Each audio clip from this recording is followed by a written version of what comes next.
నా ప్రియ సహోదరి సహోదరులారా, ఈరోజు ఒక ప్రత్యేకమైన వాక్య భాగాన్ని మనం ధ్యానం చేద్దాం. ఈరోజు మనం ధ్యానం చేస్తున్న అంశం ఏంటంటే, ఆదరించే దేవుడు లేదా ఓదార్పునిచ్చే దేవుడు, ద గాడ్ ఆఫ్ కంఫర్ట్ అనే ఒక అద్భుతమైన సందర్భాన్ని, ఒక సందేశాన్ని మనం ధ్యానం చేద్దాం. ఈ అంశాన్ని ధ్యానం చేస్తుండగా మీ యొక్క పెన్స్ తీసుకొని మీరు ఉన్న చోటన చక్కగా మంచి పుస్తకాలు తీసుకొని రాసుకోవడానికి ప్రయత్నం చేయాలని మీకు మనవి చేస్తున్నాను. నా ప్రియ సహోదరి సహోదరులారా, దేవుడు అనగా ఎవరు అనంటే, దేవుడు ఉన్నవాడు అనువాడు అని దేవుని వాక్యం సెలవిస్తూ ఉంది. అంత మాత్రమే కాదు, ఆయన ఓదార్పునిచ్చే దేవుడు, ఆయన ఆదరించే దేవుడు, ఆయన ఆదుకునేవాడు, ఆయన కాపాడేవాడు అని దేవుని వాక్యం సెలవిస్తూ ఉంది. నా ప్రియ తమ్ముడు, చెల్లి, ప్రియ సహోదరి సహోదరుడా, ఈ లోకంలో మనం ఈ యొక్క లోక పరిస్థితులు మనం చూస్తూ ఉంటే, ఈ బాధాకరమైన ఈ లోకంలో ఎన్నో వ్యాధులు, ఎన్నో భయంకరమైన పరిస్థితులు మనం చూస్తూ ఉంటాం. ఎన్నో భయంకరమైన పరిస్థితులు మనిషిని వెంటాడుతూ ఉండగా దాంట్లో నుంచి తప్పించుకోవాలని ఎంత ప్రయత్నం చేసినా కానీ బాధలు మనిషిని వెంటాడుతూనే ఉంటాయి.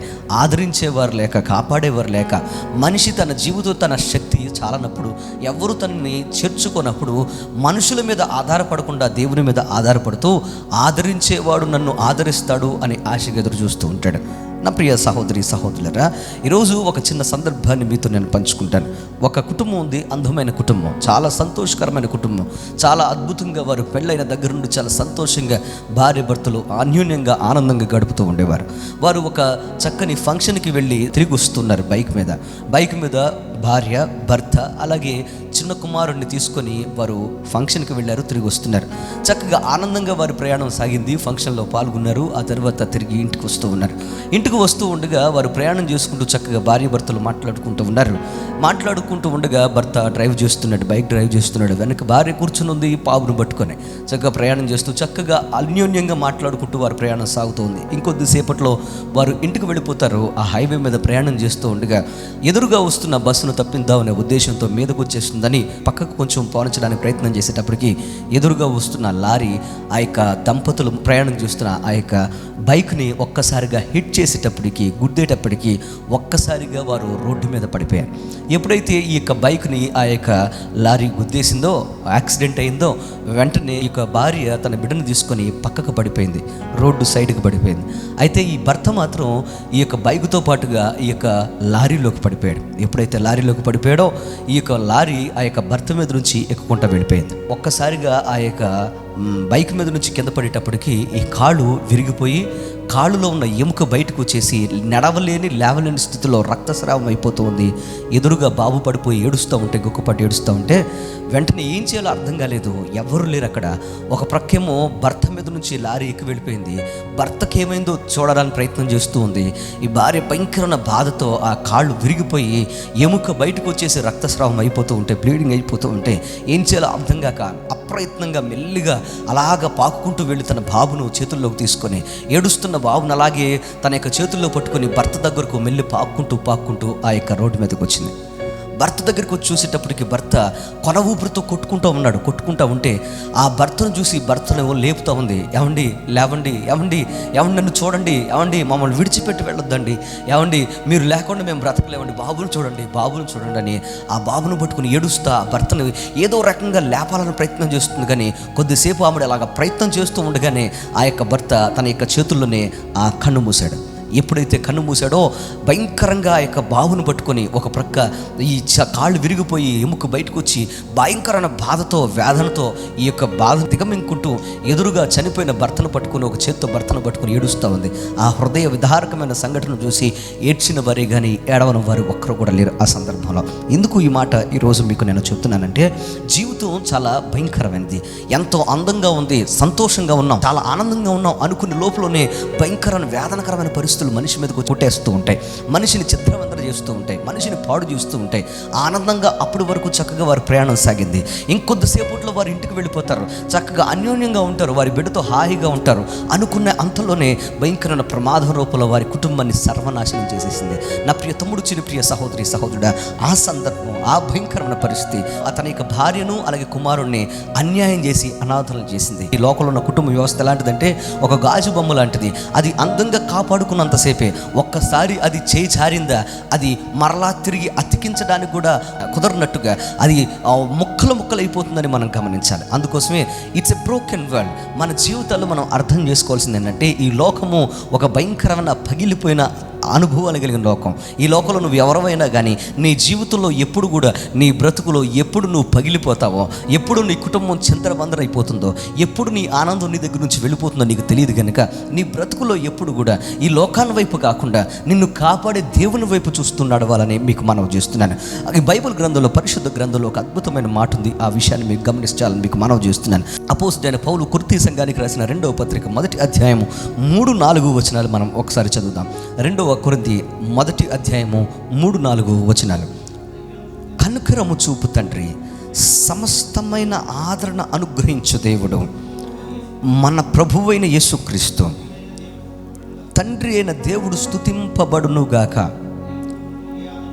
దేవుడు మిమ్మల్ని ఏ ఆదరణతో ఆదరించానో ఆదరణతో ఎట్టి శ్రమల్లో ఉన్నవారినైనను ఆదరించుటకు శక్తి గలవాగునగునట్లు ఆయన మా శ్రమలంతటిలో మమ్మను ఆదరించుచున్నాడు. దేవునికి స్తోత్రం కలుగునుగాక. హల్లెలూయా. నా ప్రియ తమ్ముడు, చెల్లి, ప్రియ సహోదరి, సహోదరుడా, ఈ వాక్యాన్ని మనం జాగ్రత్తగా గమనిద్దాం. కనికరము చూపు తండ్రి, సమస్తమైన ఆదరణ అనుగ్రహించు దేవుడు. చూడండి, అపోస్తలుడైన పౌలు కొరింథీ సంఘానికి రాస్తూ ఇలా మాట్లాడుతున్నాడు. కనికరము చూపించు తండ్రి, సమస్త ఆదరణ అనుగ్రహించు దేవుడు. ఆదరణ అనే మాట ఇక్కడ ఇంగ్లీష్ ట్రాన్స్లేషన్లో కంఫర్ట్ అని వాడబడింది. కంఫర్ట్ అనగా గ్రీకు బైబిల్ ఈ యొక్క మాటను ఎలా వాడారంటే, గ్రీకు బైబిల్లో పారాక్లేట్ అని వాడబడింది. జాగ్రత్తగా వినండి. మన జీవితాల్లో కనికరము చూపించే దేవుడు ఆయన ఎలాంటి వాడు అనంటే, మనల్ని కంఫర్ట్ చేసేవాడు. ఎన్నో భయంకరమైన బాధాకరమైన సంఘటనలు మన జీవితంలో జరిగినప్పుడు, అంత మాత్రమే కాదు, మనం పగిలిపోయినప్పుడు, విరిగిపోయినప్పుడు, అయిన వారిని పోగొట్టుకున్నప్పుడు, కట్టుకున్న వారిని కోల్పోయినప్పుడు, కడుపున కన్నవారిని కోల్పోయినప్పుడు మనల్ని కంఫర్ట్ చేసే దేవుడు, మన మీద కనికరము చూపిస్తున్న దేవుడు. ఎందుకో తెలుసా? మనం ఎంతగా విరిగిపోయినా, ఎంతగా చెడిపోయినా, ఎంతగా పాడైపోయినా కనికరము చూపించే దేవుడు పారాక్లేట్. మనల్ని ఎప్పుడు కూడా ఆయన ఏం చేస్తున్నాడు తెలుసా? కంఫర్ట్ చేస్తున్నాడు. మన ప్రక్క నుండి మనల్ని బలపరుస్తున్నాడు అని దేవుని వాక్యం సెలవిస్తుంది. అందుకోసమే ఇక్కడ మాట్లాడిన మాటను మనం కంఫర్ట్ అని జాగ్రత్తగా మనం ఆ యొక్క వాక్యాన్ని మనం గమనిస్తే, father of comfort, who comfort those who in trouble అని దేవుని వాక్యం సెలవిస్తుంది. నా ప్రియ సహోదరి, సహోదరుడా, the God who comfort those who in trouble in every time. మన జీవితంలో, మన బ్రతుకులో మన యొక్క దేవుడు మనల్ని ఎప్పుడు కూడా కంఫర్ట్ చేస్తూ, మనల్ని బలపరుస్తూ, ఓదారుస్తూ ముందుకు నడిపిస్తాడు అని దేవుని వాక్యం సెలవిస్తుంది. 1 యోహాను పత్రిక 2వ అధ్యాయము 1వ వచనం మనం చదవగలిగితే, నా చిన్న పిల్లలారా, మీరు పాపము చేయకుండుటకై ఈ సంగతులను మీకు రాయుచున్నాను. ఎవడైనాను పాపము చేసిన ఎడల నీతిమంతుడైన యేసుక్రీస్తు అను ఉత్తరవాది తండ్రి యొద్ద మనకున్నాడు. దేవునికి స్తోత్రం కలుగునుగాక. హల్లెలూయా. జాగ్రత్తగా రండి. ఇంగ్లీష్ ట్రాన్స్లేషన్లో ఇలా వ్రాయబడింది, మై లిటిల్ చిల్డ్రన్, నా చిన్న పిల్లలారా, మై లిటిల్ చిల్డ్రన్. జాగ్రత్తగా వినండి. దేవుడు వాక్యం ఎంత అద్భుతంగా మాట్లాడబడుతుందో చూడండి. నా చిన్న పిల్లలారా, మై లిటిల్ చిల్డ్రన్. ఒకవేళ మీ జీవితంలో మీరు పాపము చేస్తారేమోనని, పాపము చేయకుండా ఉండడానికి ఈ యొక్క మాటలు మీకు రాస్తున్నాను అని అపోజిట్ పౌలు అంటున్నాడు. అంత మాత్రమే కాదు, ఎందుకనంటే ఎవరైనా ఒకవేళ పాపం చేస్తే, ఒకవేళ క్రీస్తుకు దూరం అయితే, దేవుని యొక్క ముఖ దర్శనానికి దూరం అయితే, పరలోక రాజ్యానికి ఒకవేళ నువ్వు దూరం అవుతూ ఉంటే, యేసుక్రీస్తు అను నీతిమంతుడైన దేవుడు నీకు నీ పక్షాన దేవుని దగ్గర పోరాడడానికి ఉత్తరవాదిగా ఉన్నాడు అని దేవుని వాక్యం సెలవిస్తుంది. దేవునికి స్తోత్రం కలుగునుగాక. ఇంగ్లీష్ బైబిల్లో we have an advocate with the Father Jesus Christ the righteous అని వ్రాయబడింది. We have an advocate with the Father. జాగ్రత్తగా వినండి. మనకు ఒక తండ్రి ఉన్నాడు. ఆ తండ్రి దగ్గర మనకు ఒక అడ్వకేట్ ఉన్నాడు. వింటున్నారా? ఉత్తరవాది అనే పదము ఇంగ్లీష్ బైబిల్లో ఇలా వ్రాయబడింది, అడ్వకేట్ అని. జాగ్రత్తగా వింటున్నారా? అంటే గ్రీక్ బైబిల్లో అడ్వకేట్ అనే మాట దగ్గర వాడబడిన పదం ఏంటి తెలుసా? పారాక్లేట్. దేవునికి స్తోత్రం కలుగునుగాక. The Greek word paraclete is translated is advocate. జాగ్రత్తగా వింటున్నారా? మన జీవితాల్లో మీకు ఇప్పటి వరకు నేను కొన్ని సందర్భాలను చూపించుకుంటూ వస్తున్నాను. మన దేవుడు ఎలాంటి వాడు అని అంటే, ఆదరించు దేవుడు, సమస్తమైన ఆదరణ అనుగ్రహించు దేవుడు అని 2వ కొరింథీయులకు రాసిన పత్రిక 1వ అధ్యాయం 3-4 వచనాల్లో మనం చూస్తున్నాం. ఆయనే కనికరము చూపించు దేవుడు, అంటే father of comfort, who comfort those who in trouble in every time. మన జీవితాల్లో మనల్ని కంఫర్ట్ చేసేవాడు. అంత మాత్రమే కాదు, ద అడ్వకేట్. ఎలాంటి వాడు? We have an advocate. మన పక్షమున పోరాడడానికి, మన పక్షమున న్యాయ విచారణలో పాల్గొనడానికి, మన పక్షమున వెల చెల్లించడానికి, మన పక్షమున న్యాయం కోసం పోరాడడానికి, తండ్రి యొక్క మనసును మార్చడానికి, తండ్రి యొక్క మనసును మన వైపు తిప్పడానికి మనకొక అద్భుతమైన దేవుడు ఉన్నాడు. ఆయన యేసుక్రీస్తు. దేవునికి స్తోత్రం కలుగునుగా. నా ప్రియ తమ్ముడు, చెల్లి, ప్రియ సహోదరి, సహోదరుడా, పారక్లెట్ అనే మాట పరిశుద్ధ గ్రంథంలో ఇప్పుడు చూపించిన ఈ 2 వచనాల్లో అడ్వకేట్ గాను అలాగే కంఫర్టర్ గాను వ్రాయబడింది. అంటే మనల్ని ఆదరించేవాడు, అంత మాత్రమే కాదు, మన కోసం దేవుని దగ్గర పోరాడేవాడు. దేవునికి స్తోత్రం కలుగునుగా. ఈ యొక్క భయంకరమైన లోకంలో, భయంకరమైన బాధాకరమైన ఈ యొక్క బ్రోకెన్ వరల్డ్లో పాపము మనల్ని ఏలుబడి చేస్తుండగా, ఇంకా మన యొక్క పరిశుద్ధ ఆత్మని యొక్క శక్తిని పరిపూర్ణంగా ఈ లోకంలో అనుభవించడానికి వీలున్న, అనుభవించకుండా మనల్ని అడ్డు తగులుతున్న ఈ యొక్క సందర్భంలో, అంత మాత్రమే కాదు, దేవుని రాజ్యాన్ని పరిపూర్ణంగా మనం ఇంకా అనుభవించలేకుండా ఉన్న ఈ యొక్క కాలంలో, ఫుల్నెస్గా దేవుని యొక్క రాజ్యమును మనం అనుభవించలేని ఈ యొక్క కాలంలో, పరలోక రాజ్యంలో మనం వారసులు అవ్వడానికి దేవుడు మనల్ని ఆహ్వానిస్తున్నాడు. దేవుడు మనల్ని ఈ యొక్క లోకంలో మనల్ని సిద్ధపరుస్తున్నాడు. అందుకోసమే ఆ పరలోక రాజ్య వారసులుగా మనం అయ్యేటప్పటికి, అలాగ మనం తయారవ్వడానికి మనం సిద్ధపడుతూ ఉండగా అనేక రకాలుగా సాతాను మనం శోధిస్తూ ఉంటుంది. ఈ లోకంలో పాపం మనల్ని భయంకరంగా వేధిస్తూ ఉంటుంది. ఈ లోకంలో లోకం మనల్ని భయంకరంగా బాధిస్తూ ఉంటుంది. అంత మాత్రమే గాయపరుస్తూ ఉంటుంది, అవమానపరుస్తూ ఉంటుంది. అయితే మన జీవితంలో మనం గుర్తుపెట్టుకోవాల్సింది ఏంటి తెలుసా? కనికరము చూపించు తండ్రి సమస్తమైన ఆదరణ అనుగ్రహించడానికి భయంకరమైన వేదనకరమైన పరిస్థితుల్లో, బాధాకరమైన పరిస్థితుల్లో, భయంకరమైన నష్టకరమైన పరిస్థితుల్లో, భయంకరమైన గాయాలతో ఉన్నప్పుడు మన పక్షమున మనతో ఉండి ఓదారుస్తూ మనల్ని ఆదరించడానికి ఆయన సిద్ధంగా ఉన్నాడు. దేవునికి స్తోత్రం కలుగునుగాక. నా ప్రియ తమ్ముడు, చెల్లి, ప్రియ సహోదరి, సహోదరుడా, ఆదరించు దేవుడు, ఓదార్పునిచ్చే దేవుడు. ఎలా మన జీవితంలో మనల్ని ఆదరిస్తూ ఉంటాడు, మనల్ని ఓదారుస్తూ ఉంటాడు. ఎన్ని సందర్భాల్లో, ఎటువంటి సందర్భాల్లో మనల్ని ఓదారుస్తూ ఉంటాడు, ఎటువంటి సందర్భాల్లో మనల్ని ఆదరిస్తూ ఉంటాడు. 2 విషయాలు త్వరగా మీతో నేను పంచుకుంటాను. దేవునికి స్తోత్రం కలుగునుగాక. హల్లెలూయా. మొట్టమొదటి, గాయపరచబడినప్పుడు మనల్ని ఓదార్చి ఆదరిస్తాడు మన దేవుడు. దేవునికి స్తోత్రం కలుగునుగాక. నా ప్రియ సహోదరి, సహోదరులరా, మనల్ని ఎప్పుడు దేవుడు మనల్ని ఆదరిస్తాడు, ఎప్పుడు మనల్ని ఓదారుస్తాడు. ఎర్మా బోంబ్యాక్ అనే ఒక అద్భుతమైన రైటర్ ఉంది. ప్రపంచ చరిత్రలో ప్రపంచాన్ని ప్రభావితం చేసిన అతి ప్రాముఖ్యమైన వ్యక్తుల్లో ఈమె కూడా ఒకరు.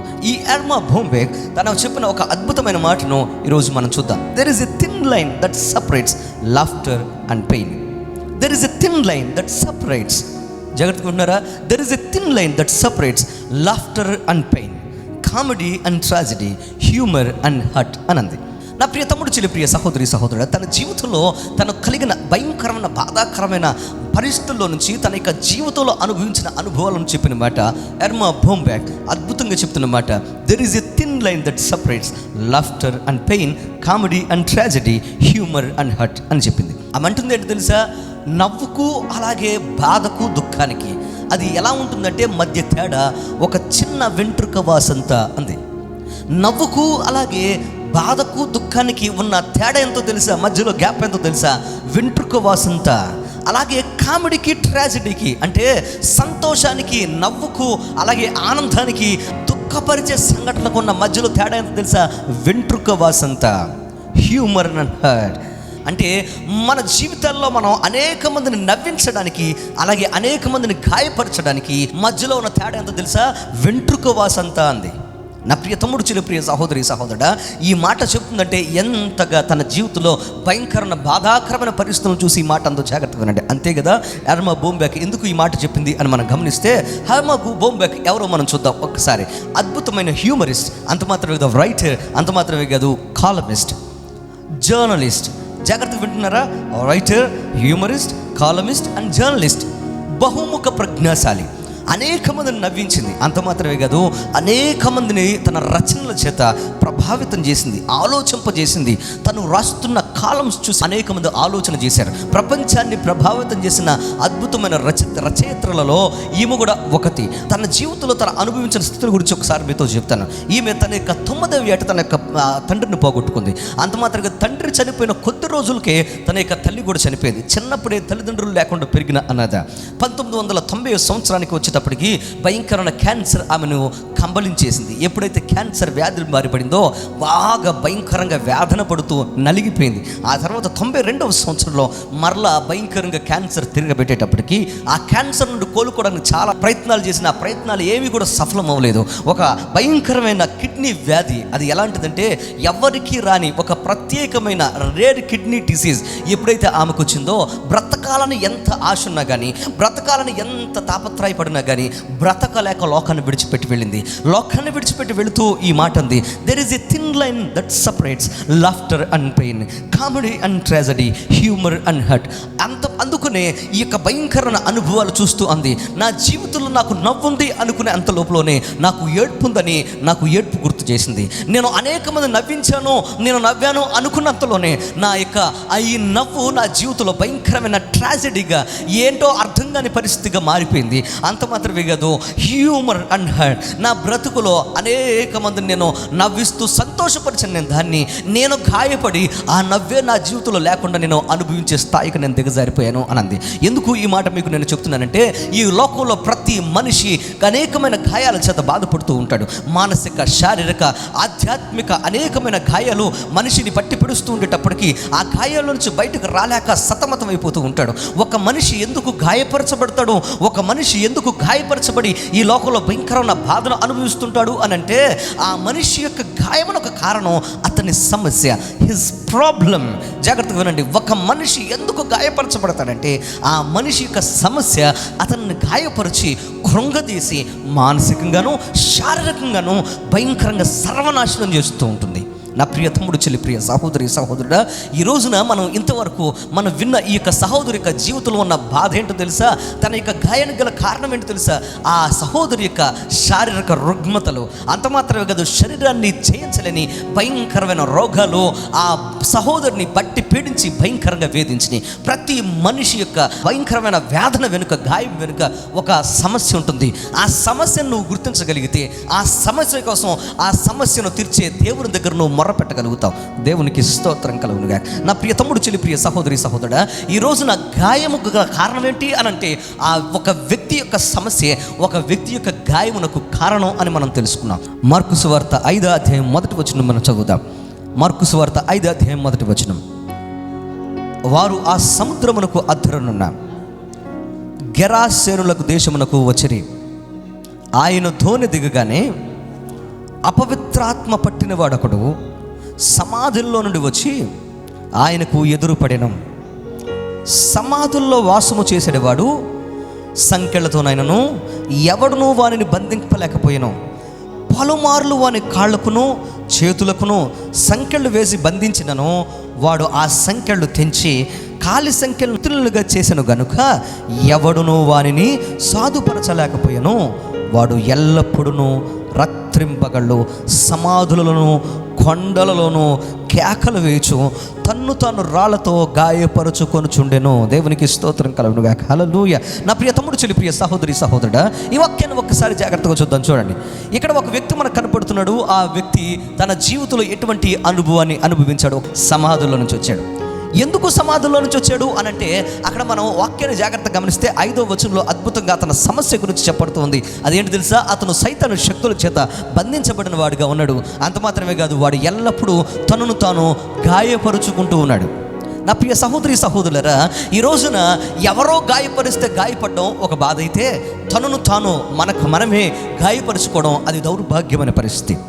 ఈ వ్యక్తి కంటికి కనబడని భయంకరమైన శక్తితో ఈనాడు అనేక మంది వారి జీవితాల్లో ఇలాగే ఈ యొక్క గెరాసేనుల దేశంలో ఉన్న వ్యక్తులుగా కొట్టుమిట్టాడుతూ ఉన్నారు. వారి జీవితంలో సమాజంలో బ్రతకాలని కోరుకుంటుంది. ఈ లోకంలో దిగజారిపోకూడదు, ఈ లోకంలో పాపం చేయకూడదు, ఈ లోకంలో నేను కానివాడిగా ఉండకూడదు, ఈ లోకంలో ఎవరి చేత తిట్టించుకూడదు, చూపించుకోకూడదు, ఈ లోకంలో ఎవరి చేత ఈ వేలెత్తి చూపించుకోకూడదు, ఈ లోకంలో అవమానపరచబడే జీవితం నేను జీవించకూడదు అని కోరుకుంటారు. కానీ వారికి తెలియకుండానే వారిని వారు గాయపరుచుకుంటూ వారి సమస్యల చేత వారి జీవితంలో కొట్టబడిన వారే వారి బ్రతుకుల్లో భయంకరమైన వేదనకరమైన జీవితాన్ని జీవిస్తూ వారి జీవితంలో భయంకరంగా నాశనం అయిపోతూ ఉంటారు.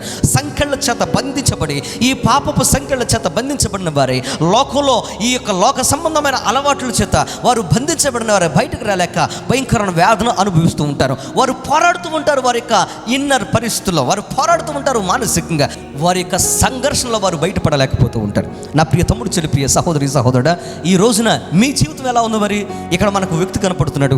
అతడు సమాధుల్లో నుంచి పరిగెత్తుకుంటూ భయపడుతున్న మాట చెప్తాను వినండి. అతను సేన అనే ఒక భయంకరమైన దెయ్యాల గుంపు చేత బాధించబడుతున్నాడు. సేన అనగా జాగ్రత్తగా వినండి, దాని అర్థం ఏంటంటే లీజియన్. అంటే లీజియన్ అనగా 2000 నుంచి 6000 మంది ఆర్మీ, ఆ రోమన్ ఆర్మీ గుంపును లీజియన్ అని అంటారు. వీడి యొక్క శరీరంలో, ఈ యొక్క గెరాసెనుల దేశంలో ఉన్న సమాధుల్లో ఉన్న ఈ యొక్క వ్యక్తి యొక్క శరీరంలో 2 నుంచి ఇంచుమించుగా 6000 దెయ్యాలు అతని యొక్క హృదయంలో, అతని శరీరంలో పట్టి పిడుస్తూ నివాసంగా మార్చుకొని అతని జీవితాన్ని సర్వనాశనం చేస్తున్నాయి. అతని సమస్య అతడు అనుభవిస్తున్న భయంకరమైన సైతాను శక్తులు, అతని సమస్య అతడు అనుభవిస్తున్న భయంకరమైన బంధకాలు, అతని సమస్య బంధించి ఉన్న భయంకరమైన గొలుసులు, అతని సమస్య భయంకరమైన అతడు నివసిస్తున్న ఆ యొక్క సమాధులు, అతని సమస్య అతడు బయట పడలేని భయంకరమైన అనుభవం. నా ప్రియ తమ్ముడు, చెల్లి, ప్రియ సహోదరి, సహోదరుడా, ఈ రోజున ఇతడు బయట పడాలనుకున్నాడు కానీ పడలేని పరిస్థితి. ఇతని స్థితిని అర్థం చేసుకోవాలంటే అతడు అనుభవిస్తున్న స్థితిని ఒక్కసారి మనం జ్ఞాపకం చేసుకుంటే చూస్తే మనకు పూర్తిగా అర్థమవుతుంది. ఎన్నో రోజులుగా అతడు బయటపడాలనుకున్నాడు. అనేక మంది అతను పట్టుకున్నారు. అతను పట్టుకొని అతను మంచి బట్టలు వేశారు, అతనికి మంచి బట్టలు వేసి అతను బంధించి ఉంచారు. కానీ ఆ బంధకాలన్నీ తెంపుకొని సైతాను శక్తులు ఏం చేసింది తెలుసా?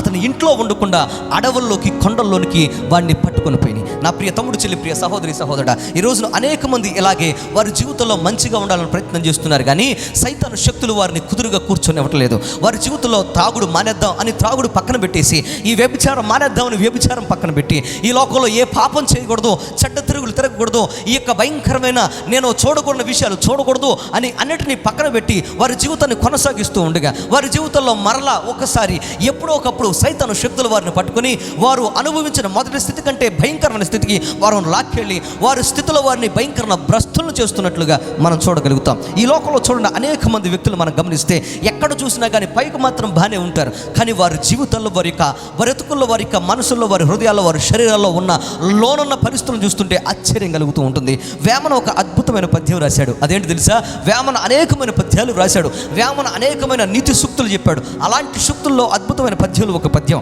అదేంటంటే, మేడి పండు చూడు మేలిమైండు, పొట్ట విప్పి చూడు పురుగులుండు, పిరికివాని మధ్య ద్వింకమేలాగురా విశ్వధాభిరమ వినురవేమ అని అన్నాడు.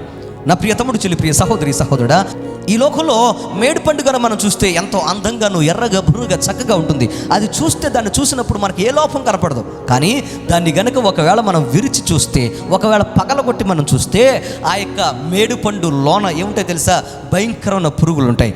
ఈ మనిషి జీవితం కూడా అంతే అని అంటున్నాడు. వేమన అంటున్నాడు, మనుషుల బ్రతుకులు కూడా అలాగే ఉంటాయి రా వేమన, జాగ్రత్తగా విను, నువ్వు బయటకు ఉన్నట్లుగా మనుషులు లోనుండరు అని అన్నాడు. అవును, వాస్తవమే. ఈ లోకంలో మనం చూస్తే బయటకు మాత్రం చాలా బాగుంటారు, బయటకు మాత్రం బాగుంటారు, వారి యొక్క మాట బాగుంటుంది, వారి పరిస్థితులు బాగుంటాయి, అన్నీ బాగుంటాయి. కానీ లోతుల్లోనికి మనం చూస్తే, లోనకి మనం ఒక్కసారి తొంగి చూడగలిగితే వారి జీవితంలో భయంకరమైన అంధకారం, భయంకరమైన వేదనలు, భయంకరమైన గాయాలు, భయంకరమైన కష్టాలు, అంత మాత్రమే కాదు, చీకటి పరమైన లేకపోతే చీకటికరమైన బ్రతుకులో ఎవడు అనుభవించని స్థితిని అనుభవిస్తూ భయంకరంగా ఈ లోకంలో బాధను అనుభవిస్తూ గాయాలు అనుభవించేవారు అనేక మంది, పాపంలో కూరుకుపోయిన వారు అనేక మంది. పైకి బాగానే ఉంటారు కానీ జీవితంలో చూస్తే అంతంత మాత్రమే, అంతా శూన్యంగానే కనపడుతూ ఉంటుంది. నా ప్రియ సహోదరి, సహోదరులారా, ఈ యొక్క వ్యక్తి జీవితం కూడా అలాగే ఉంది. పైకి చూస్తే బలంగానే కనపడుతున్నాడు, కానీ పైకి చూస్తే చాలా బలంగా కనపడుతున్నాడు, కానీ వాడి యొక్క లోన మనం చూడగలిగితే భయంకరమైన బలహీనుడిగా ఉన్నాడు. వాడి బలమంతా వాడిది కాదు, వాడి బలమంతా సాతానుది. వాడు అనుభవిస్తున్న బలమంతా సాతానుది. అతని బలాన్ని అధిగమించి వాడిని శక్తిహీనుని చేసి, వాడికి చిత్తము లేకుండా, వాడికి ఆలోచన లేకుండా, వాడికి ఇష్టం లేకుండా భయంకరంగా సమాధుల్లో బ్రతికేటట్లుగా చేసింది. నా ప్రియ తమ్ముడు, చెల్లి, ప్రియ సహోదరి, సహోదరుడా, ఈరోజు నువ్వు ఎవరైనా కానీ నీ యొక్క సమస్యలు ఒకవేళ నిన్ను సమాధుల్లో బ్రతికేటట్లుగా చేస్తున్నాయేమో, సమాజంలో నీకు రాకుండా చేస్తున్నాయేమో. నీ అప్పులు, బాధలు, నీ యొక్క కష్టాలు, నీ యొక్క నిందలు, నీ యొక్క అవమానాలు ఒకవేళ నిన్ను భయంకర ఊరుకు, సమాజానికి, ఇంటికి, ఒకవేళ కుటుంబానికి దూరం చేస్తున్నాయేమో. ఎంతకాలం ఈ అవమానాలు, ఎంతకాలం ఈ గాయాలు, ఈ భయంకర కష్టాలు నేను తట్టుకోలేనండి, ఊరికి దూరంగా వెళ్ళిపోతాను, లేకపోతే నా ఇంటికి దూరంగా వెళ్ళిపోతాను, లేకపోతే నా యొక్క పట్టణానికి దూరంగా వెళ్ళిపోతాను, నా అయిన వారికి దూరంగా వెళ్ళిపోతానని పారిపోతున్నావేమో. నా తల్లిదండ్రులకు నా ముఖం చూపించుకోలేను, నా స్నేహితులకు నేను ముఖం చూపించడానికి పారిపోతున్నావేమో. నా ప్రియ సహోదరి, సహోదరుడు, దేవుడు ఈరోజు నీతోనే మాట్లాడుతున్నాడు. ఎందుకు పారిపోతావు? ఎంతసేపు పారిపోతావు? ఎందుకు దేవుడు నువ్వు వెళ్ళిపో, నాకు నీకు సంబంధం లేదు, నా దగ్గరకు రావద్దయ్యానంటావు? ఎందుకు నువ్వు అనవసరంగా దేవునికి దూరంగా పరిగెత్తి ఎందుకు బ్రతకాలని ప్రయత్నం చేస్తావు? లోకంలో నువ్వు కలిసిపోయావా? లేకపోతే లోకంలో పరుగులు పెట్టావా? ఈ లోక సంబంధమైన బ్రతుకును అనుభవించడానికి ప్రయత్నం చేసావా? ఈ లోకంలో భయంకరమైన గాయాలు, భయంకరమైన కంపు కొట్టే పరిస్థితులు, ఎక్కడికి వెళ్ళినా కూడా నువ్వు బ్రతకలేవు. నా యేసు దగ్గర మాత్రమే నీకు పరిపూర్ణమైన స్వస్థత, నా యేసు దగ్గర మాత్రం నీకు నెమ్మది, నా యేసు దగ్గర మాత్రం నీకు పరిపూర్ణమైన ఆదరణ దొరుకుతున్న ప్రియ సహోదరి, సహోదరుడా. స్వస్థత కావాలా? యేసు దగ్గరకు పరిగెత్తుకుంటారా? యేసు దగ్గర నుంచి పారిపోతే ఈ యొక్క భక్తి నేను చేయలేను, ఈ యొక్క ప్రార్థనలు నేను చేయలేను, ఈ యొక్క ఉపవాసాలు నేను చేయలేను, ఈ యొక్క కట్టుబాట్లు నేను ఉండాలి అనుకున్నావా? నా ప్రియ తమ్ముడు, చెల్లి, ప్రియ సహోదరి, సహోదరుడా, ఆశీర్వాదకరమైన కట్టుబాట్లు, ఆశీర్వాదకరమైన ప్రార్థన, దీవెన, ఆశీర్వాదాన్ని ఇచ్చే వాక్యం మాత్రమే నిన్ను సమాజంలో బ్రతికేటట్లు చేస్తుంది. ఈ లోక సంబంధమైన ఆనందము, సంతోషము, పాపము నిన్ను సమాధుల్లోనికి తీసుకువెళ్తుంది. సమాధులు బ్రతుకుతావా, లేకపోతే సమాజంలో బ్రతుకుతావా? దేవుని మంత్రంలో వర్తిల్లుతావా? ఈరోజు నీకు నువ్వే తెలుసుకోవాలని మనం చేస్తున్నాను. నా ప్రియ తమ్ముడు, చెల్లి, ప్రియ సహోదరి, సహోదరుడా, ఈ వ్యక్తి భయంకరంగా గాయపడి ఉన్నాడు, భయంకరమైన వేదనకు చెందుతూ ఉన్నాడు. ఎవరు ఇతను పట్టించుకోవట్లేదు. పట్టించుకున్న వారు, ఆదరిద్దామని ప్రయత్నం చేసిన వారు, ఎంత ప్రయత్నం చేసిన వారు వల్ల కాకపోయేటప్పటికీ వదిలేశారు. వదిలేస్తే భయంకరమైన గాయాలతో, భయంకరమైన వేదనకరమైన పరిస్థితుల్లో, చిందరవందరమైన జీవితంతో భయంకరంగా వేధించబడుతూ ఆ సమాధుల్లో కుళ్ళిపోతూ ఉంటే ఒకనాడు వచ్చాడండి ఆ యొక్క రక్షకుడు. రాత్రంతా ప్రయాణం చేశాడు, ఆ గలిలయ సముద్రం మీద రాత్రంతా ప్రయాణం చేశాడు. ఒక్కడి కోసం రాత్రంతా ప్రయాణం చేశాడు. ప్రయాణం చేసి తెల్లవారుతుండగానే ఆ యొక్క గెరాసేనుల దేశంలో అడుగుపెట్టాడు. ఎప్పుడైతే రక్షకుడు ఆ గెరాసేనుల దేశంలో అడుగుపెట్టాడో ఒక కంపన వచ్చింది, అక్కడ ఒక అద్భుతం జరిగింది. అక్కడ సైతాను శక్తులు, దురాత్మ శక్తులు బాధించే సమస్య అతనిలో ఉండలేకపోయి అతను పరిగెట్టుకుంటూ తీసుకొచ్చే రక్షకుని యొక్క కాళ్ళ దగ్గర పడేసినాయి. యేసు ప్రభు అంటున్నాడు, ఏ దురాత్మ, వీడిని వదిలిపెట్టి బయటకు పో అని అన్నాడు. దేవునికి స్తోత్రం కలుగునుగాక. నా ప్రియ తమ్ముడు, చెల్లి, ప్రియ సహోదరి, సహోదరుడా, ఎప్పుడైతే రక్షకుడు ముందుకు నువ్వు వస్తావో, ఆ క్రీస్తు ముందుకు నువ్వు వస్తావో, యేసు నిన్ను వెంటనే స్వస్థపరుస్తాడు. యేసు వెంటనే నిన్ను బాగు చేస్తాడు. అంత మాత్రమే కాదు, యేసు ముఖమును చూసిన, రక్షకుడు ముఖము చూసిన, యేసు క్రీస్తు ముఖము చూసిన నీవు నీ జీవితంలో పాత వ్యక్తిగా ఎంత మాత్రం ఉండలేవు. ఇలా ఉన్నవాడిని మరలా సమాజంలోనికి పంపించాడు. చప్పట్లు కూడా దేవుని నామాన్ని కనపరచండి. దేవునికి స్తోత్రం కలుగునుగా. హల్లెలూయా. నా ప్రియ తమ్ముడు, చెల్లి, ప్రియ సహోదరి, సహోదరుడా, ఈరోజు నువ్వు ఎటువంటి భయంకరమైన బాధాకరమైన గాయాలతో బ్రతుకుతూ ఉన్నా కానీ ఈరోజు క్రీస్తు ప్రేమను బట్టి నేను ఆహ్వానిస్తున్నాను. ఎంతకాలం దూరంగా పారిపోతావు? ఎంతకాలం నీ లోకంలో జీవిద్దామని అనుకుంటావు? ఎంతకాలం ఇంకా నీ యొక్క జీవితాన్ని వృధా చేసుకుంటావు, నీ ఆయుష్ను వృధా చేసుకుంటావు? నా ప్రియ తమ్ముడు, చెల్లి, ప్రియ సహోదరి, సహోదరుడా, చాచిన చేతులతో ఆయన పిలుస్తున్నాడు. గాయపరచబడిన వాడు నీవైతే దేవుని దగ్గరికి రా. ఎటువంటి గాయమైనా కానీ, అది ఎటువంటి గాయమైనా కానీ, నీకు నువ్వు గాయపరుచుకుంటున్నా లేదా ఎవరైనా నిన్ను గాయపరుస్తున్నా, భయంకర వేదనకరమైన స్థితి నీది ఉన్నా కానీ, ఈరోజు నువ్వు ఎటువంటి పరిస్థితుల్లో ఉన్నా కానీ, గాయాల్లో ఉన్నంతసేపు, ఆ కంపు కుట్టే పరిస్థితుల్లో ఉన్నంతసేపు, కృంగిపోయిన పరిస్థితుల్లో ఉన్నంతసేపు నీవు లేవలేవు. ఎప్పుడైతే క్రీస్తును నువ్వు చూస్తావో, యేసును నువ్వు చూస్తావో, ఆయన ముఖ దర్శనం చూస్తావో, కలవరి సిలువను చూస్తావో, you will be released in your life. నువ్వు వెంటనే నీ బ్రతుకులో నువ్వు రిలీజ్ చేయబడతావు, అద్భుతంగా విడుదల పొందుకుంటావు. నా ప్రియ తమ్ముడు, చెల్లి, ప్రియ సహోదరి, సహోదరుడా, అందుకోసం నువ్వు గుర్తుపెట్టుకోవాల్సిన విషయం ఏంటంటే, గాయపడినప్పుడు, గాయపరచబడినప్పుడు నిన్ను ఓదార్చడానికి అంత మాత్రమే కాదు, నిన్ను బాగు చేయడానికి, నేను స్వస్థపరచడానికి నా యేసు నీకు సమీపంగా ఉన్నాడు. దేవునికి స్తోత్రం కలుగునుగా. రెండవది, అవమానపరచబడినప్పుడు దేవుడు మనకు తోడుగాను ఆదరణకర్తగాను మనకుంటాడు. దేవునికి స్తోత్రం కలుగునుగా. యోబు గ్రంథం 5వ అధ్యాయము, యోబు గ్రంథం 5వ అధ్యాయము 11వ వచనం మనం చదువుదాం. అట్లు ఆయన దీనులను ఉన్న స్థలముల్లో నుంచును, దుఃఖపడు వారిని క్షేమమునకు లేవనెత్తును. చాలా నా ప్రియ సహోదరి, సహోదరులరా, ఎప్పుడు దేవుడు మనకు తోడుగా ఉంటాడు? కనికరము చూపించు తండ్రి, మన యొక్క జీవితాల్లో మనల్ని విడిచిపెట్టకుండా మనల్ని ఆదరించి ఓదార్చే దేవుడు మనకు ఆదరిస్తూ మనల్ని ఉంటాడు అని మనం గమనిస్తే, మనం అవమానపరచబడినప్పుడు, మనం గాయపరచబడినప్పుడు, మనం భయంకరంగా వేదనతో ఉన్నప్పుడు, అనేక మనల్ని కించపరుస్తూ ఉన్నప్పుడు ఆయన మనకు తోడుగా ఉంటాడు అని దేవుని వాక్యం సెలవిస్తుంది. దేవునికి స్తోత్రం కలుగును గాక. యోబు గ్రంథంలో అద్భుతంగా ఈ వాక్యాన్ని మనం చదవగలుగుతున్నాం. పరిశుద్ధాత్మ దేవుడు మన కోసం రాయించనమాట. అట్లు ఆయన దీనులను ఉన్నత స్థలములలో ఉంచును, దుఃఖపడు వారిని క్షేమమునకు లేవనెత్తును. అవమానాలు కొంతమంది జీవితంలో సర్వసాధారణంగా, లేకపోతే సర్వసాధారణమైన పాలిభాగం అయిపోతూ ఉంటాయి. కొంతమంది బ్రతుకుల్లో అవమానాలే వారికి ఎప్పుడూ ఎదురవుతూ ఉంటాయి. యోబు జీవితంలో కూడా ఇటువంటి పరిస్థితులు గుండానే వెళ్ళాడు. భయంకరంగా తను ఏ తప్పు చేయలేదు, నీతిగా నిజాయితీగా బ్రతికాడు. ఉన్నతమైన స్థితిలో ఉన్నవాడైనప్పటికీ తన బ్రతుకులో, తన యొక్క జీవితంలో తన రక్షకుడిని, దేవుణ్ణి వదిలిపెట్టల. ఎప్పుడు కూడా తన బ్రతుకులో ఎప్పుడు కూడా భక్తితో, శ్రద్ధతో ఆయన సేవించాడు. అటువంటి జీవితాన్ని కలిగిన వాడు ఒకసారి భయంకరమైన వేదనకు తన యొక్క జీవితం కుదుపుకు గురైంది. భయంకరమైన శ్రమ వచ్చి అతని జీవితం మీద పడింది. భయంకరమైన కష్టం వచ్చి అతని కుటుంబం మీద కొట్టింది. ఎప్పుడైతే కొట్టిందో ఆస్తి పోయింది, అంతస్తు పోయింది. అంత మాత్రమే కాదు, పశువులు మందలన్నీ కూడా పోయినాయి. ఏవి కూడా తన యొక్క ఆస్తులు ఏ చిల్లుగా కూడా మిగలలేదు. అంత మాత్రమే కాదు, కడుపును పుట్టిన బిడ్డలందరూ కూడా ఒక్కదని మందే చనిపోయారు. ఆఖరికి భయంకరమైన రోగంతో బూడిదలో కూర్చొని చెల్ల పెంకులు తీసుకొని తన యొక్క కాయాల్ని గోక్కుంటున్న పరిస్థితి. అటువంటి బ్రతుకులో, అటువంటి భయంకరమైన పరిస్థితుల్లో ముగ్గురు స్నేహితులు, యోబు స్నేహితులు తన దగ్గరికి వచ్చారు. వచ్చి యోబును ఓదార్చుదామని వచ్చిన వారు యోబును ఓదార్చకుండా ఏం చేస్తున్నారు తెలుసా? అవమానపరచడం మొదలుపెట్టారు, వేధించడం మొదలుపెట్టారు, విమర్శించడం మొదలుపెట్టారు, కించపరచడం మొదలుపెట్టారు. జీవితంలో చాలామంది, నా ప్రియ తమ్ముడు, చెల్లి, ప్రియ సహోదరి, సహోదరుడా, యోబు జీవితాన్ని మనం గమనిస్తే ఇటువంటి జీవితం చాలా మందికి ఉంటుంది. వారి బ్రతుకుల్లో కూడా అంతే. ఎందుకో ఏం చేయకపోయినా కానీ అనేక మంది విమర్శకు గురవుతూ ఉంటారు, అనేక మంది చేత వేధించబడుతూ ఉంటారు. అది నీవా తమ్ముడు, అది నీవా చెల్లి, అది నీవా ప్రియ సహోదరి, సహోదరుడా? నీ బ్రతుకు కూడా అలాగే ఉందా? ఏమి నువ్వు తప్పు చేయకపోయినా కానీ, అందరికీ మంచి చేసినా కానీ, అందరికీ పెట్టినా కానీ, నీ దగ్గరికి వచ్చేటప్పటికి అందరు నిన్ను విమర్శిస్తూ, అందరు నిన్ను భయంకరంగా వేధిస్తూ అవమానపరుస్తున్నారా? ఏం చేయాలో అర్థం కానీ నిస్సహాయ స్థితిలో ఎందుకు ఈ జీవితం, ఎందుకు ఈ బ్రతుకు అనుకుంటున్నావా? నా ప్రియ తమ్ముడు, చెల్లి, ప్రియ సహోదరి, సహోదరుడా, అవమానాలు తట్టుకోలేక కృంగిపోతున్నావా? అయితే ఒక విషయం చెప్తాను విను. చరిత్రలో ఒక అద్భుతమైన వ్యక్తి ఉన్నాడు. అతను ఒక నిరుపేద కుటుంబంలో జన్మించాడు. తల్లిదండ్రులు చాలా భక్తి కలిగిన వారు. ప్రతిదినము బైబిల్ చదువుతూ, ప్రార్థిస్తూ, క్రీస్తును సొంత రక్షకునిగా చిన్ననాడే అంగీకరించి తన బ్రతుకంతా కూడా దేవుని కోసం బ్రతకడం ప్రారంభించాడు. అయితే జీవితం ఏమి సాఫీగా సాగల. భయంకరమైన ఒడుదుడుకులు, భయంకరమైన కష్టాలు, భయంకరమైన నష్టాలు, ఎన్నో పనులు చేశాడు, ఎన్నో రకాల ఉద్యోగాలు చేశాడు.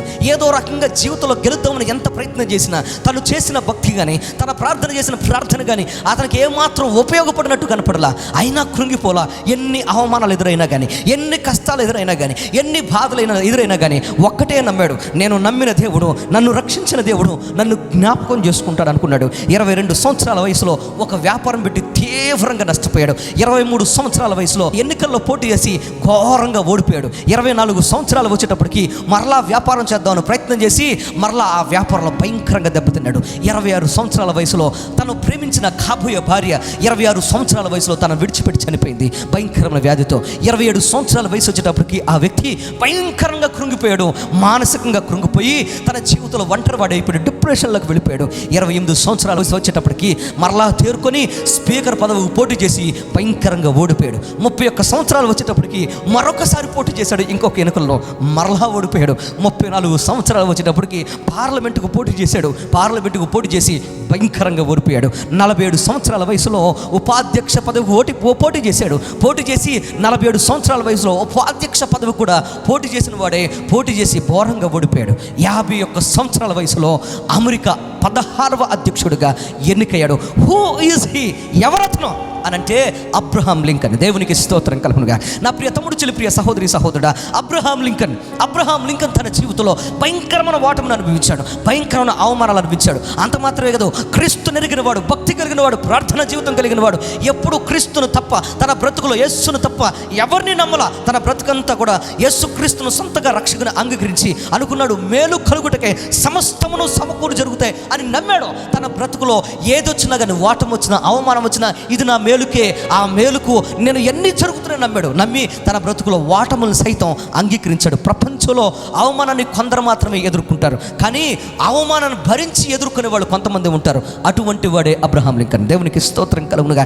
సన్మానాన్ని అందరూ స్వీకరిస్తారు, కానీ అవమానాన్ని మాత్రమే కొంతమంది స్వీకరిస్తారు. నా ప్రియ తమ్ముడు, చెల్లి, ప్రియ సహోదరి, సహోదరుడా, సన్మానాన్ని స్వీకరించడానికి అనేక మంది ఉంటారు, కానీ అవమానాలు స్వీకరించడానికి చాలా కొద్ది మంది ఉంటారు. కష్టాలు అనుభవించడానికి చాలా కొద్ది మంది ఉంటారు, సుఖపడడానికి చాలా ఎక్కువ మంది ఉంటారు. ఈ లోకంలో చాలా మంది తినడానికి చాలా మంది ఉంటారు, కానీ సిద్ధపరచడానికి, పెట్టడానికి కొంతమంది ఉంటారు. జీవితంలో గెలవాలని అందరికీ ఉంటుంది, కానీ గెలిచేవారు కొంతమందే ఉంటారు, ఓడిపోయేవారు అనేక మంది ఉంటారు. నా ప్రియ సహోదరి, సహోదరుడా, ఈ రోజున అబ్రహాం లింకన్ ఒక్కసారి ఎటువంటి అనుభవాన్ని, ఎటువంటి అవమానాన్ని అనుభవించాడు, ఎటువంటి భయంకరమైన అవమానాలు, చేదరింపులు ఎదుర్కొన్నాడో ఒక చిన్న మాట మీకు చెప్తే అతడు ఎంతటి అవమానాలు ఎదుర్కొన్నాడు మీకు అర్థమవుద్ది. ఒక చెప్పులు కుట్టేవాడి యొక్క కుమారుడు అమెరికా దేశం యొక్క ప్రెసిడెంట్ అయ్యాడంటే చాలా మంది గిట్ల ఆ రోజుల్లో. ఎందుకంటే భయంకరమైన పేదరికంలో, భయంకరమైన చిన్న కుటుంబం నుంచి వచ్చిన వాడు, ఏ బ్యాక్గ్రౌండ్ లేదు, ఓడిపోయి ఓడిపోయి ఓడిపోయి ఎప్పుడు ఓటమే తన ఇంటి పేరుగా మార్చుకున్నవాడు ఒక్కసారిగా అమెరికాకు 16వ అధ్యక్షుడిగా ఎన్నికై ఒక భక్తిపర యొక్క అమెరికా దేశాన్ని పరిపాలించడానికి సిద్ధపడితే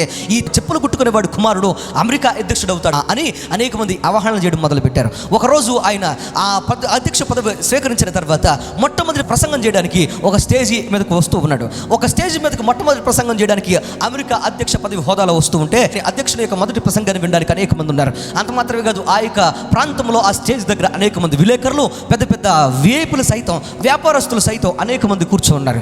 ఈయన రానే వచ్చి ఆ స్టేజ్ మీదకి అలాగే మెట్లు ఎక్కుంటూ స్టేజ్ మీదకి వెళ్ళాడు. స్టేజ్ మీదకి వెళ్ళేటప్పటికి ఆ యొక్క స్టేజ్ కింద కూర్చున్న ఒక పెద్ద వ్యక్తి అతను ఎలాగైనా అవమానపరచాలి, కించపరచాలనే ఉద్దేశంతో వెంటనే లేచిపడి నిలబడి అన్నాడు, ఓయ్ అబ్రహాం లింకన్ అని పిలిచాడు. ఓయ్ అబ్రహాం లింకన్ అని పిలిస్తే అందరూ ఆశ్చర్యంగా చూశారు. అలాగా పైన ఉన్న స్టేజ్ మీద ఉన్న అబ్రహాం లింకన్ కూడా ఆయన వైపు చూశాడు. చూసేటప్పుడు అన్నాడు, ఏమని తెలుసా, ఓ అబ్రహాం లింకన్, నన్ను గుర్తుపట్టావా? నన్ను గుర్తుపట్టావా? నీకు తెలుసా మీ నాన్నగారు నాకు అలాగే మా ఇంటిలో పాదికి, మా ఇంట్లో ఉన్న అందరికీ చెప్పులు కుట్టేవాడు, ఇది నీకు తెలుసా? గుర్తుందా? అసలు మర్చిపోయావా అని అన్నాడు. ఎప్పుడైతే ఈ మాట అన్నాడో వెంటనే అందరూ పక్కున, చాలా మంది అందులో ఆ జనాంగంలో ఉన్నవారు పక్కున్నవారు అబ్రహాం లింకన్ అధ్యక్ష పదవికి అర్హుడు కాదు అని నమ్మిన వారు, ఇష్టం లేని వారు వెంటనే పక్కున్నవారు. బాగా అవమానపరుస్తున్నాడు, భలే అవమానపరుస్తున్నాడు అందరూ అనుకున్నారు. మరలా రిపీట్ చేస్తున్నాడు, అబ్రహాం లింకన్ జాగ్రత్తగా విన్నావా? నన్ను ఎవరినో గుర్తుపెట్టావా? నా చెప్పులు అలాగే నా ఇంటి వారు అందరూ చెప్పులు కుట్టాడు మీ నాన్న, నీకు తెలుసా? నీకు గుర్తుందా ఇది అని అడిగాడు. ఆ వ్యక్తిని చూశాడు అబ్రహాం లింకన్ చూసి వెంటనే సిగ్గుపడి, బాధపడి స్టేజ్ దిగి వెళ్ళిపోలా, వెంటనే నొచ్చుకొని స్టేజ్ దిగి వెళ్ళిపోలా. అక్కడ నిలబడిన వాడు ఒక్కసారి అలా నిలబడి వెంటనే ఆ వ్యక్తిని చూస్తూ అన్నాడు, ఏమని తెలుసా? సార్, నిజమే సార్, నాకు గుర్తుంది సార్, మీరు నాకు గుర్తున్నారు. అంత మాత్రమే కాదు, మీరు గుర్తుండడం మాత్రమే కాదు, మీకు మీ ఇంట్లో ఉన్న వారందరికీ నా తండ్రి చెప్పులు కుట్టాడు, అది నాకు గుర్తుంది. అంత మాత్రమే కదండి, మీకు మాత్రమే కాదు, ఇక్కడ కూర్చున్న అనేక మందికి నా యొక్క తండ్రి చెప్పులు కుట్టాడు, అది నాకు గుర్తుంది. కానీ ఒక విషయం చెప్పనండి మీకు, ఇక్కడ ఉన్న వారందరికీ ఒక విషయం చెప్తున్నాను, వినండి జాగ్రత్తగా. మా నాన్నగారికి చెప్పులు కుడితే, మా నాన్నగారు కుట్టిన చెప్పులు వేసుకున్న వారు ఎవ్వరు కూడా అది బాలేదని కానీ, లేకపోతే అది సరిగా లేదని కానీ ఎవ్వరూ అనలేదండి. అంత బాగా చెప్పులు కుట్టేవాడు మా నాన్న. అంత బాగా చెప్పులు కుట్టి అనేక మందికి చెప్పులు కుట్టి పెడుతూ ఉండేవాడు. జాగ్రత్తగా వినండి. అయితే ఒకవేళ ఈరోజు నాకు గుర్తు చేస్తున్నారు, బాగానే ఉంది, కానీ ఇక్కడ కూర్చున్న వారు కానీ మీరు కానీ మా నాన్నకు వేసుకున్న చెప్పులు కనుక ఒకవేళ మీకు అసౌకర్యంగా ఉంటే, లేకపోతే ఇబ్బందిగా ఉంటే, ఒకవేళ పాడైపోయి ఉంటే నాకు చెప్పండి ఒకసారి. ఎందుకంటే మా నాన్న నాకు కూడా చెప్పులు కుట్టడం నేర్పించాడు, నాకు చెప్పులు కుట్టడం తెలుసండి. ఇప్పుడు కనుక మా నాన్న కుట్టిన చెప్పులు ఎవరికైనా చెడిపోతే, ఒకవేళ బాగోకపోతే నాకు చెప్తే ఇప్పటికిప్పుడు మీ చెప్పులు సరి చేసేస్తాను అని అన్నాడు. దేవునికి స్తోత్రం కలుగునుగా. నా ప్రియ తమ్ముడు, చెల్లి, ప్రియ సహోదరి, సహోదరుడా, ఎంత అద్భుతమైన మాట చూడండి. అవమానపరచాలనుకున్నాడు అక్కడ ఉన్న వ్యక్తి, అక్కడ ఉన్న ప్రజలు, కానీ అబ్రహాం లింకన్ తన మూలాలంటూ తను మర్చిపోలేదు. అంత మాత్రమే కాదు, తను సిగ్గుపడలేదు. అబ్రహాం లింకన్కి ఎప్పుడైతే అవమానంతో ఒక బంతి వలె ఆయన మాటలు వచ్చి తగినాయో, దృఢమైన వ్యక్తి, దృఢమైన సంకల్పం కలిగిన, ఆ దృఢమైన ఆ వ్యక్తిత్వం కలిగిన ఈ అబ్రహాం లింకన్ ఆ యొక్క అవమానం ఎప్పుడైతే వచ్చి అతని యొక్క గుండెను తాకిందో, వచ్చి తాకిన ఆ యొక్క అవమానం అనే బంతి అంతే స్పీడ్గా వెనక్కి వెళ్ళి అతనికి తాకింది. దేవునికి స్తోత్రం కలుగునుగా. నా ప్రియ తమ్ముడు, చెల్లి, ప్రియ సహోదరి, సహోదరుడా, ఈరోజు నువ్వు ఎవరివైనా కానీ ఒకవేళ నీ బ్రతుకులో కృంగిపోయి ఉన్నావేమో, అవమానపడున్నావేమో, వేదన పడున్నావేమో, అనేక మంది నువ్వు అవమానపరుస్తూ ఉంటే ఈ యొక్క అవమానాలు తట్టుకోలేక బాధపడుతూ ఉన్నావేమో, ఎలాగ ఈ అవమానాల నుంచి బయటపడాలో, ఎలాగ ఈ అవమానాలు తట్టుకోవాలో, ఎలాగ నేను తల ఎత్తుకు తిరిగి బ్రతకాలో అర్థం కాక ఒకవేళ కృంగిపోయినావేమో, చిన్న చిన్న అవమానాలకి, అపజయాలకి, నిందలకు, బాధలకు, శ్రమలకు కృంగిపోయి ఒకవేళ కష్టంతో, బాధతో గజగజ ఒడిగిపోతూ ఒకవేళ నీ జీవితంలో ఆత్మహత్య శరణమని నువ్వు అనుకున్నావేమో. ఎందుకు బ్రతకాలి, ఈ అవమానాల్లో విజయం నాకు లేదు, ఎందుకు బ్రతకాలి, ఎప్పుడు నాకు ఆనందం, ఎప్పుడు నాకు సంతోషం, ఇంకెప్పుడు నాకు ఆనందం, ఇంకెప్పుడు నాకు ఇక భయంకరమైన బ్రతుకుల నుంచి విముక్తిని నువ్వు అనుకున్నావేమో. నా ప్రియతముడు చెల్లి, ప్రియ సహోదరి సహోదరుడా, సమస్తమును సమకూడు జరుగుతాయి క్రీస్తు నామములో అని నువ్వు మర్చిపోద్దని నీకు మనం చేస్తున్నాను. సమస్తము సమకూడు జరుగుతాయి నా యేసు నామములో అని మర్చిపోద్దని నీకు మనం చేస్తున్నాను. అన్ని విషయాల్లో నువ్వు చాలిన దేవుడిగా, నీ దేవుడు నీకు ఉన్నాడు, నా బ్రతుకులో నా దేవుడు నాకున్నాడు, నన్ను జ్ఞాపకం చేసుకుంటాడు, నాకు విడుదలిస్తాడు అని నువ్వు నమ్మగలిగితే ఎన్ని అవమానాలైనా కానీ, ఎన్ని భయంకరమైన బాధాకరమైన పరిస్థితులైనా కానీ దేవుడు నిన్ను లేవనెత్తి నిన్ను అవమానాల మీదే ఆశీర్వాదాలు ఇచ్చి నిలబెట్టడానికి ఆయన సిద్ధంగా ఉన్నాడు. దేవునికి స్తోత్రం కలుగునుగా.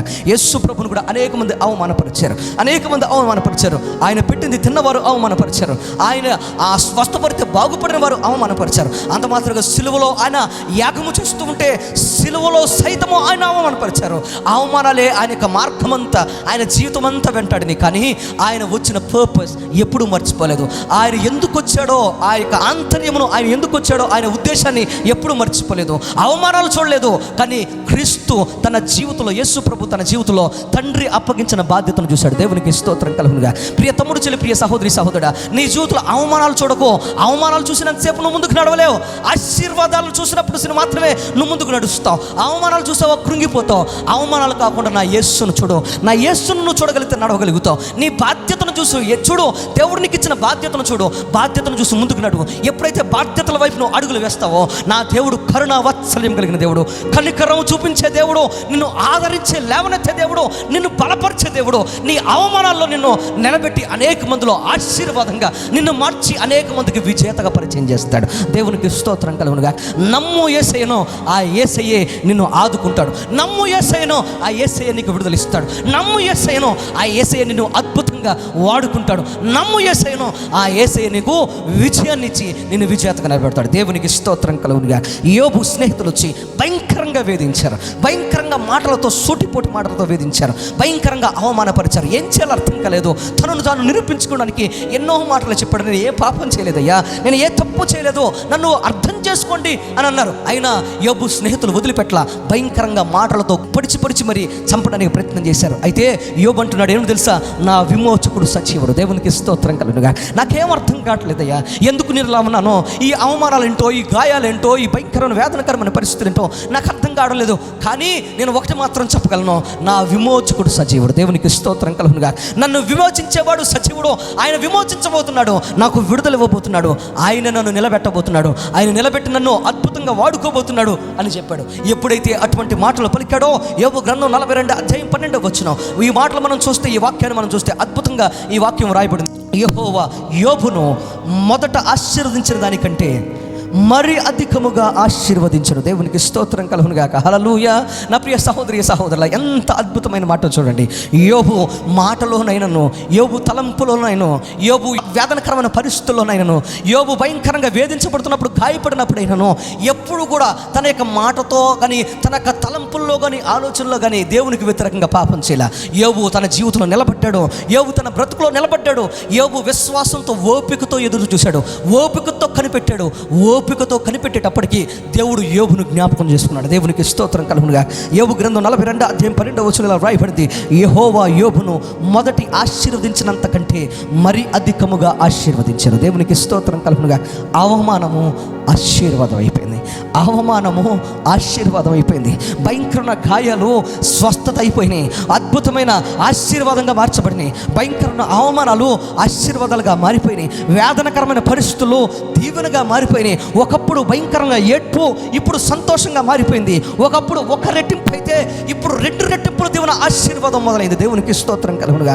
నా ప్రియ తమ్ముడు చెల్లి, ప్రియ సహోదరి సహోదరుడా, నీ గాయాల వెనుక, నీ బాధల వెనుక నువ్వు ఓపికగా ఉండగలిగితే, భయంకరంగా అవమానపడుతున్నప్పుడు నువ్వు ఓపికగా తట్టుకోగలిగితే, గాయాలు నువ్వు బాధిస్తున్నప్పుడు, నరికేస్తున్నప్పుడు, కృంగదీస్తున్నప్పుడు, నిన్ను పొడి చేస్తున్నప్పుడు, నా దేవుడు నన్ను స్వస్థపరుస్తాడు, నా దేవుడు నన్ను లేవనెత్తుతాడు, నా దేవుడు నన్ను బ్రతికిస్తాడు అని యోబు వలె ఓపికతో ఉండగలిగితే, నా ప్రియ తమ్ముడు చెల్లి, ప్రియ సహోదరి సహోదరుడా, ఈ రోజు కాదు రేపు రేపు కాదు, ఎల్లుండి కాదు, వచ్చే నెల కాదు, వచ్చే సంవత్సరం కాదు, ఇంకొక సంవత్సరం అని నువ్వు ఎప్పుడైతే ఓపికగా ఉంటావో నీ ఓపిక నిన్ను అద్భుతమైన ఆశీర్వాదాలు అనుభవించేటట్లుగా చేస్తుంది, నిన్ను స్వస్థపరుస్తుంది, నిన్ను లేవనెత్తుతుంది, నిన్ను రాజును చేస్తుంది, రాజయోగాన్ని ఇస్తుంది. నీ ఓపిక నిన్ను ఆశీర్వాదాన్ని చూసేటట్లుగా చేస్తుంది. దేవునికి స్తోత్రం కలుగునుగా. నా ప్రియ తమ్ముడు, చెల్లి, ప్రియ సహోదరి, సహోదరుడా, నువ్వు ఎవరైనా కానీ కనికరము చూపించే దేవుడు, మన జీవితంలో మనల్ని ఆదరించడానికి ఆయన సిద్ధంగా ఉన్నాడు. ఆదరించే దేవుడు, ఓదార్పునిచ్చే దేవుడు, మనల్ని కనికరము చూపిస్తూ మనల్ని సమస్తమైన ఆదరణ అనుగ్రహించి మనల్ని స్వస్థపరిచి ముందుకు నడిపించే దేవుడు. ఆయనే మన యొక్క అడ్వకేట్, ఆయనే మన యొక్క న్యాయవాది, ఆయనే మన కంఫర్టర్, మన ఆదరణకర్త. నా ప్రియ తమ్ముడు, చెల్లి, ప్రియ సహోదరి, సహోదరుడా, నీ కోసం ఆయన వాదించడానికి ఆయన న్యాయవాదిగా ఆయన సిద్ధంగా ఉన్నాడు. అంత మాత్రమే కాదు, నీ కోసం నిన్ను ఆదరించడానికి తల్లి విడిచిపెట్టినా, తండ్రి విడిచిపెట్టినా, కట్టుకున్న వారు విడిచిపెట్టినా, కన్నవారు విడిచిపెట్టినా, నీతో ఉండి నిన్ను నడిపించడానికి ఆయన ఆదరణకర్తగా ఉన్నాడు. నువ్వు ఎవరినైనా కానీ ఈరోజు నిన్ను ఆదరించే దేవుడు ఆయనకు హస్తాల్లోకి తీసుకొని నిన్ను కౌగులించుకొని ఆయన ముద్దాడాలని సిద్ధంగా ఉన్నాడు. నా ప్రియ తమ్ముడు, చెల్లి, ప్రియ సహోదరి, సహోదరుడా, జీవితం అనే పరుగులో పరిగెట్టి ఓడిపోయావేమో, పరిగెట్టి అలసిపోయావేమో, పరిగెట్టి నిరసించిపోయావేమో, అర్థం కావట్లేదు, ఇంకా అడుగు పడట్లేదేమో, ఇక నీ శక్తి సరిపోవట్లేదా? అయితే దేవుని యొక్క చేయి పట్టుకో, ఆ దేవుని యొక్క పాదాల దగ్గరికి రా, దేవుని యొక్క కౌగుల్లోకి రా, దేవుణ్ణి జ్ఞాపకం చేసుకుంటాడు, దేవుడు నిన్ను బలపరుస్తాడు. ఎక్కడైతే నువ్వు పరిగెట్టలేకపోయావో, ఎక్కడైతే అడుగులు వేయలేకపోయావో, ఎక్కడైతే నువ్వు మాట చెప్పలేకపోయావో, ఎక్కడైతే నువ్వు అవమానపడ్డావో, ఎక్కడైతే గాయపడ్డావో, ఎక్కడైతే వెనక తిరిగి వచ్చేసావో, ఎక్కడైతే ముందుకు నడలేకపోతున్నావో, ఎక్కడైతే ముందు అడుగులు పడట్లేదో, అక్కడే నా దేవుడు నిన్ను నడిపించడానికి సిద్ధంగా ఉన్నాడు. అక్కడి నుంచే నిన్ను విజేతగా నిలబడడానికి సిద్ధంగా ఉన్నాడు. తిరిగి వస్తావు ఆయన దగ్గరికి. ఈ లోకము నుండి, లోకాశల నుండి, లోక అవమానాల నుండి, లోక గాయాల నుండి ఆయన చెంతకొస్తే నిన్ను బలపరిచి, నిన్ను లేవనెత్తి, నిన్ను నిలబెట్టే దేవుడు సిద్ధంగా ఉన్నాడు కనుక ఆయన హస్తాల్లోనికి రా. దేవుడు నిన్ను జ్ఞాపకం చేసుకుంటాడు. ఆదరించే దేవుడు, ఓదార్పునిచ్చే దేవుడు నిన్ను దీవించి ఆశీర్వదించి ఈ వాక్యము ద్వారా నేను బలపరచునుగాక. ఆమేన్, ఆమేన్, ఆమేన్. వాక్యము మీతో మాట్లాడినట్లయితే, దేవుడు మీతో మాట్లాడినట్లయితే మీరున్న చోట అలాగే కళ్ళు మూసుకోండి. నా ప్రియ తమ్ముడు, చెల్లి, ప్రియ సహోదరి, సహోదరుడా, ఒకవేళ నువ్వు వివిధ రాష్ట్రాల్లో లేకపోతే విదేశాల్లో ఉన్నవాడు అయితే, ఒకవేళ ఈ దేశంలో స్థానికంగా ఒకవేళ ఉన్నవాడు అయితే, నువ్వు ఎవరివైనా కానీ ఈ యొక్క లైవ్ కార్యక్రమాన్ని చూస్తూ, ఈ ఆరాధన చూస్తూ, ఈ వాక్యం వింటూ ఉంటే, ఒకవేళ పగిలిపోయిన జీవితం ఇదేమో, భయంకరంగా గాయపరచబడి ఉన్నావేమో, భయంకరంగా ఒకవేళ అవమానపరచబడి ఉన్నావేమో, ఏం చేయాలో అర్థం కాని పరిస్థితి ఏమో ఇది, అడుగులు వేయలేకపోతున్నావేమో నా ప్రియ తమ్ముడు, చెల్లి, ప్రియ సహోదరి, సహోదరుడా, అప్పులు నిన్ను వెంటాడుతున్నాయేమో, ఒకవేళ జీవితం నిన్ను వెక్కిరిస్తుందేమో, అవమానాలు నిన్ను లేవలేకుండా చేస్తున్నాయేమో, మరొక ఆలోచన రాకుండా నీ యొక్క టెన్షన్లు నిన్ను ఒకవేళ కట్టి పడేస్తున్నాయేమో. అయ్యా, నాకు కూడా ఒక రోజు ఉంటుందంటావా? నాకు కూడా ఒక దీవెన ఉంటుందంటావా? నాకు కూడా మరొక మారు దేవుడు జ్ఞాపకం చేసుకుంటాడంటావా? నన్ను కూడా జ్ఞాపకం చేసుకుంటాంటావా అని నువ్వు ఒకవేళ సందేహపడుతూ ఉంటే, ఈ వాక్యం విన్నావు కదా, విశ్వాసంతో అన్నిటినీ సమకూర్చి జరిగించే దేవునికి నిన్ను అప్పగించుకుంటావు. ఓపికతో ఈ మాట యేసయ్యకి చెప్పు, దేవా నన్ను జ్ఞాపకం చేసుకొని చిన్న ప్రార్థన చేయి. నీకోసం ప్రార్థన చేస్తాను. నువ్వు ఎక్కడున్నా కానీ నువ్వు కుడి చేతులు దేవుని చూపిస్తూ నీ ఎడమ చేతులు నీ యొక్క గుండెల మీద ఉంచుకో.